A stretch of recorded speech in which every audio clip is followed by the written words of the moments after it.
Renditet në vendet në të cilin qytetarët paguajnë gjobën më të madhe në Europë, por dhe në një ndër më të lartat në botë për kujdesin e tyre shtetësor, ndërkohë që Edi Rama, i cili 12 vite më parë erdhi në pushtet me premtim solem për shtetësi falas, sot merret me çdo gjë tjetër, por jo me dështimin madhor, me pasoja shumë të rama, qindra mijëra jetë njerëzish në kujdesin shtetësor.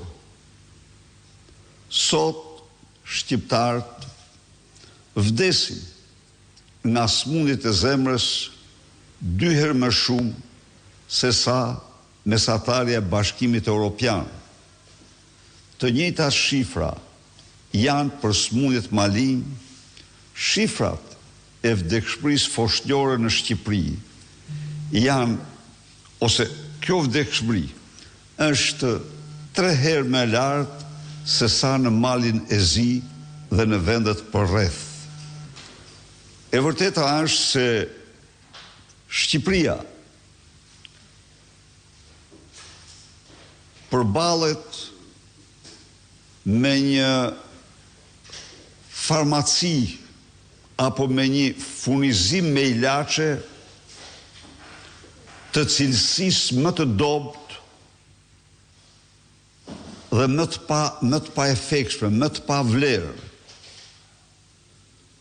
Rikujtoj këtu se një ligj që u garanton të shqiptarve ilaçe të një cilësie me vendet e anëtare të Bashkimit Evropian, ligj sipas të cilit në Shqipëri nuk mund të tregtoheshin ilaçe që nuk tregtoheshin së paku në 2 vende anëtare të Bashkimit Evropian, pra të miratuara nga enti Europian i ilaçeve, i kontrollit të barnave.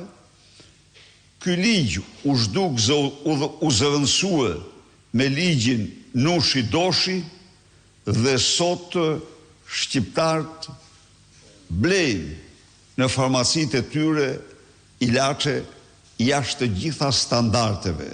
Kompanitë e mëdha braktisen njëra tjetrën Shqipërinë.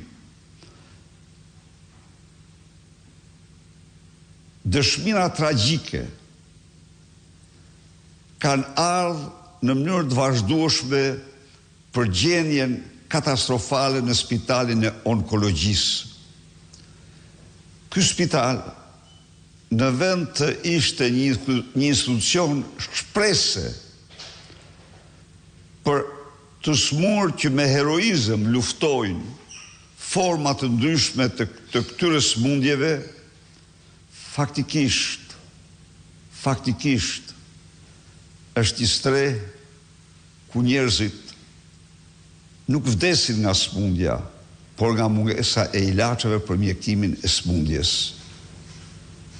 Në këtë spital, për 3 vite, janë lanë jashtë funksioni aparaturat jetike të radioterapisë, brakiterapisë për mjekimin, trajtimin e formave të metaplazive të gjirit. Në këtë spital, aparatura tjera jashtëzakonisht rëndësishme diagnostike dhe kurative janë lanë për vite jashtë funksioni. Në këtë spital, siç është raportuar, të smurve u jipen ilaçe të cilat nuk janë të përshtatshme për formën e smundjes që kanë, ose e njëjta dozë ndahet në 3 doza sepse ilaçet mungojnë masivisht. Kjo gjendje nuk është vetëm në spitalin onkologjik.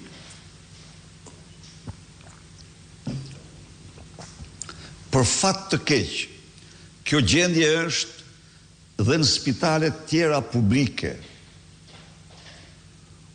ku një ismur i cili pson një tromboz karotide në arterien që ushqen trurin, diagnozën mund ta bëjë në spital publik, por heqjen e trombit dhe shpëtimin nga smundja detyrohet ta bëjë në spital privat, detyrohet që të paguaj. Është krijuar pra një marrëdhënie çnjerëzore në dëm të smurve në sektorin publik, midis sektorit publik dhe sektorit privat. Ligje janë miratuar në përputhje me interesa mafioze dhe në kundërshtim me shtetin, me interesat e shtetit qytetarëve.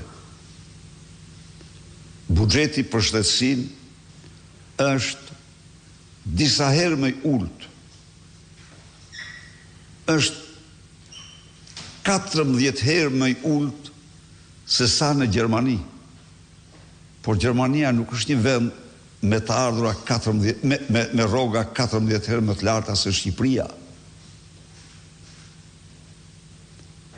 Është një buxhet krejtësisht i pamjaftueshëm. Është 2-3 herë më i ulët se në vendet përreth. Partia Demokratike konsideron emergjencë